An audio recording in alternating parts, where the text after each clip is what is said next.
Assalamu alaikum, my dear students. This is class 9th, subject General Science, and the topic which we are going to read today, or in other words, we can say the topic which we are going to discuss today is the water cycle.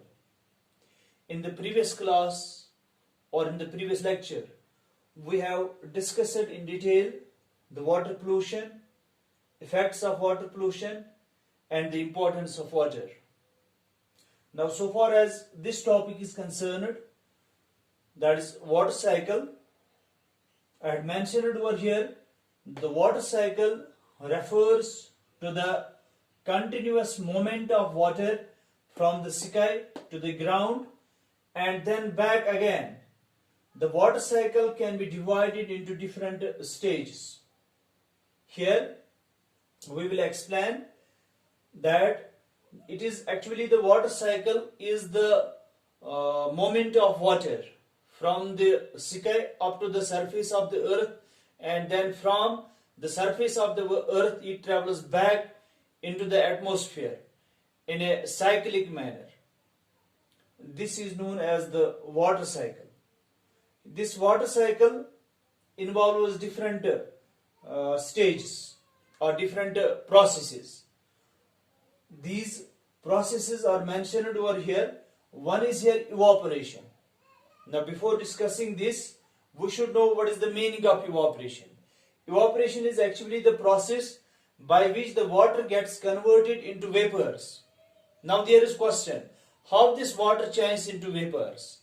The water changes into vapors when the temperature on the earth's surface increases, and because of the increasing temperature, the water gets converted into the water vapors.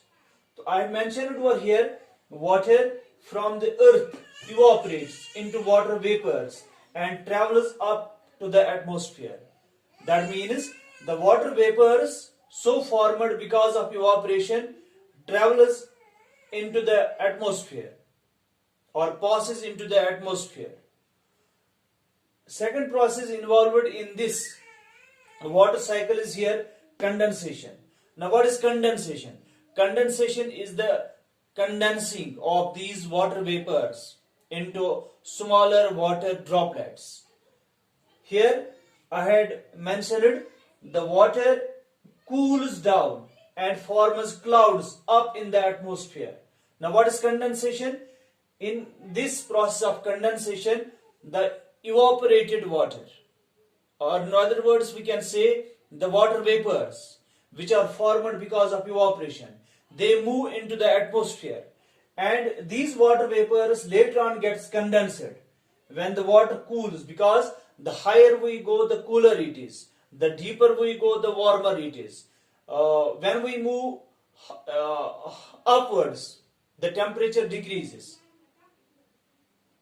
Therefore, we can say the water vapor so formed on the earth's surface because of this evaporation, the water vapors moves up, and in the higher region of the atmosphere, there is the temperature is very low, and because of this low temperature, the water vapors cools down and forms clouds. The clouds later on falls upon the earth in form of rain.